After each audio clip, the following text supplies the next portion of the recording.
Welcome to chess, ladies and gentlemen. All right, so it's been a little while since I've been on. I had to move some things around, as you guys can see. The background looks a little bit different. I'm in a different room now. Built me a little computer desk, kind of showing y'all. Let me see, show y'all a little bit of what it looks like here. So I got my desk situation. Sorry, that's my light all in the way. But I got my board and everything. Got everything set up. New board, new desk, set to go. So that's enough dizziness for you guys for the day. Get my camera fixed back up right. Okay, that's good. I might adjust it in. Let me see. Just kind of tweak it just a touch. Okay. Bam. Welcome to chess, ladies and gentlemen. All right. So I got Magandang Umaga. Aking Maga Kaibagan. Kamusta. Masaya Akong Makita King Muli, for all the people that has shown up, that I've seen many times before. And I can't remember the other one. It's been like some 4 or 5 days. I think it's Makita Long, Pagdating, our king. I'm not sure. I'm gonna have to get it back. I got it here. Where is it at? No, I don't have it. Okay. I'm gonna have to get it next time. My bad, guys. Apologies to you. But anyway, I got a throwback game for you guys. You know, there's not a chess tournament going on at the moment, so I got a throwback game for you guys here. I got a Eugene Torre versus Wesley. So I already did one before, but I was just gonna pretty much cover. There's a couple times they played, so I was just gonna cover another one. So you got the pitches and everything changed or whatever, so it's a little fresher one real quick. But if you guys are ready, let's go ahead and take a look, see what we got for this game. Bam. All right, so we got D4, sorry.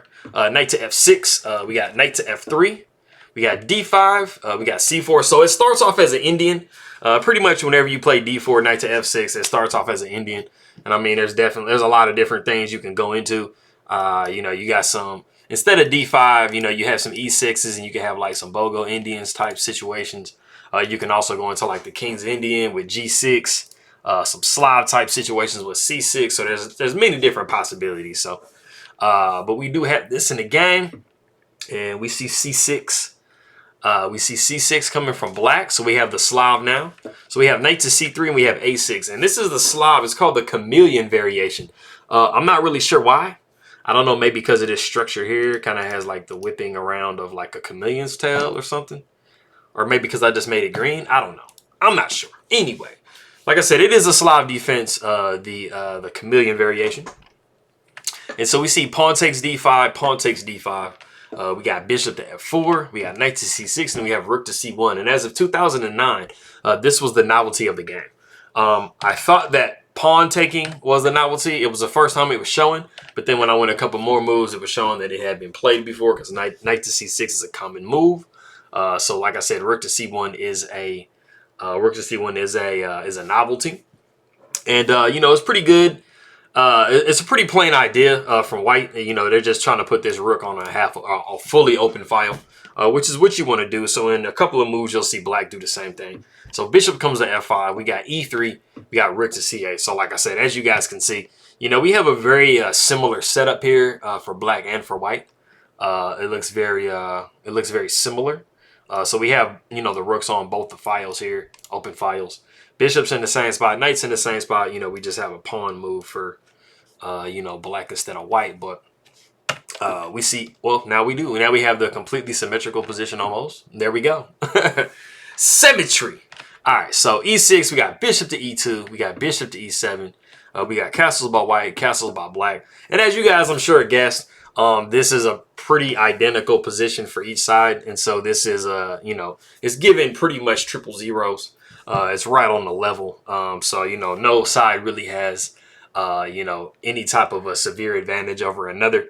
Because like I said, as you guys can see, the only thing that white really kind of has a slight advantage is the fact that they're pretty much moving first every time. And that's about it. So the knight comes to D2. So we see the knight's A5, and so we're breaking symmetry here. So it's pretty obvious what black is trying to do. Black is wanting to plot this knight down on the C4. because it's a really nice looking square. So after we see knight to a2, we see b5, and this is just basically just like, you know, trying to give, you know, this knight like the best possible square to get into. It's a little bit annoying, I'm gonna be honest with you, if you are white in this position, because, you know, when you get in a situation like this, once the knight does come here, you know, you really can't leave it there. So when you do end up trading, you end up giving, you know, your opponent a pass pawn. So that's what we end up seeing. So we have rook taking c8, queen taking c8. We see b4, and then we see knight comes down to c4. It's giving an attack to this a3 pawn. And also, like I said, I mean, now it's anchored by 2 pawns. So if you do trade it off, you're going to get a pass pawn by black. And that's not really where you want to be at as white. So the queen comes to c1. We have a5. And then we have knight takes c4. And then we see pawn takes c4. You know, d takes c4. And so like I said before, you know, now you have a protected pass pawn. And it's pretty deep in the position. So now you're starting to see that white is going to be in a pretty defensive position coming up. So we see pawn takes a5. We got queen to a6.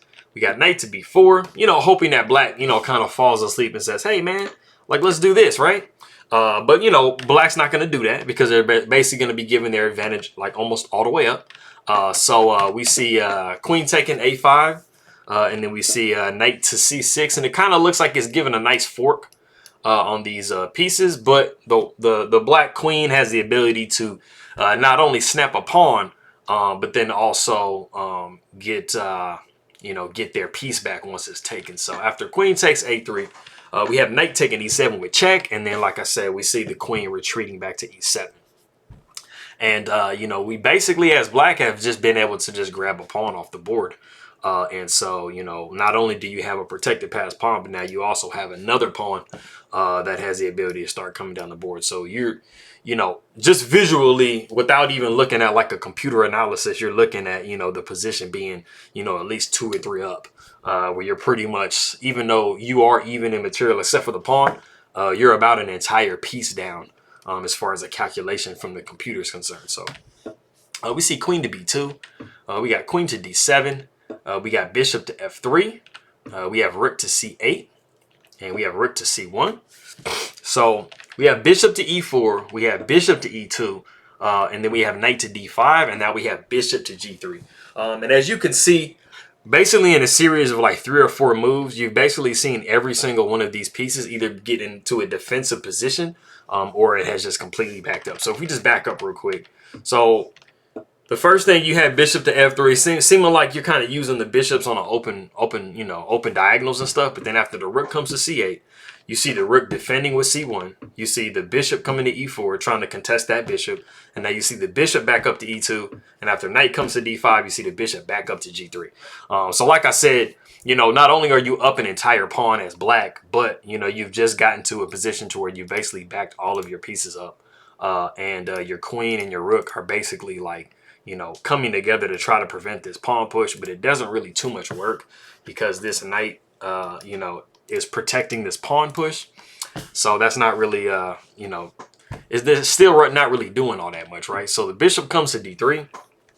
We have the bishop coming back to f3. You know, we don't want to trade because basically as far as white is concerned, like this is basically the, you know, the strength of their position right here. Like these 2 bishops. If you can like, you know, maybe snap another pawn off or something like that, the position is pretty open.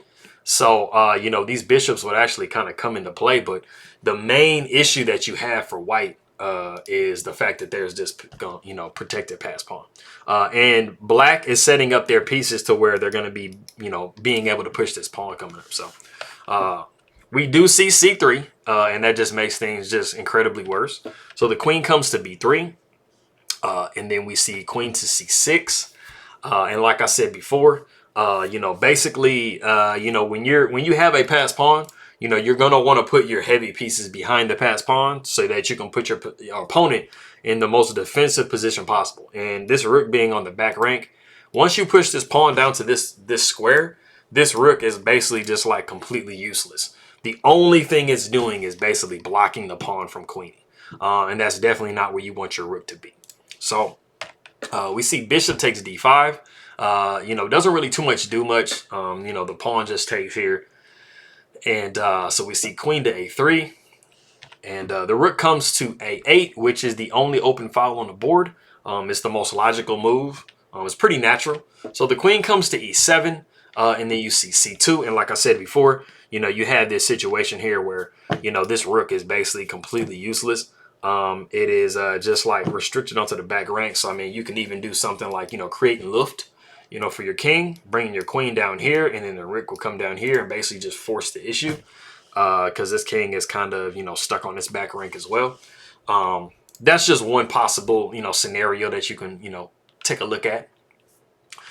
So h3, creating some loot for the king on the white side. So we have h6, the same for black. So we have bishop to f4, and we have queen to c3. Like I said, we're preparing to get this this rook down into this position, forcing the trade. So we see e4. Yeah, e4, it just kind of gets snapped off by, by bishop takes e4. So that's not really anything that kind of, has any influence on the situation, especially because now, you have this bishop ironed down in this g2 square, which is not where you, you don't want your queen, or you don't want your king, with the queen over here, the bishop over here, weak squares and stuff like that. And you do have opposite colored bishops. So the king comes to h2, and the queen takes on d4. And we have queen to b7. Now, queen to b7 seems like it's kind of getting some type of counterplay, because you're like, okay, well, I'm not really worried if you kind of take a piece, because then I'm going to take the rook. But the main problem is the fact that once you do take on f2, you're having checkmate in one issues. This piece is hanging, and then this rook is ultimately hanging after that. So it's actually in this position that Eugene Torre does resign the game. And this was in 2009. So, Wesley So was still pretty young. And he still was in the Philippines. Yeah, like I said, I mean, you can take the rook here, but after you take the rook, the king steps down, and then it's kind of like, what do you do? There isn't any way to prevent checkmate here. The only way is to do this, but then you have check here, something like this. The queen can come here. You'd probably have to do something like that. Yeah, I don't know. I mean, you can just block with that. I mean, so it just doesn't really seem like there's anything possible to do. The queen can always shift over here. I mean, there's nothing really for this queen to do. And then all you really have to do, we're not doing that. That's not something. Whatever you do, not that. Whatever you do with the queen, I mean, you're just going to be pretty much moving here. And you're going to be forcing this pawn through. Or forcing a trade. I mean, you can just start pushing this pawn down. There's just nothing that you can really do with this many pawns on the board. Even though you do have an exchange, it seems like. So, like I said, he went ahead and resigned in that position. And I realized that when I started doing the video that I didn't, have a guess the move area. So I think it was a kind of pretty straightforward game. There wasn't really a lot of opportunities for really a guess the move, but I'm just getting back into things. So, I'm gonna get me some more videos down in the next day. I'll probably do a poll and see what you guys might want to see. I appreciate you guys coming by. Maraming Salamat po sa nanonood ing aking mga video. And ingat lagi, mabuhay to you guys. And I will see you guys next time. All right.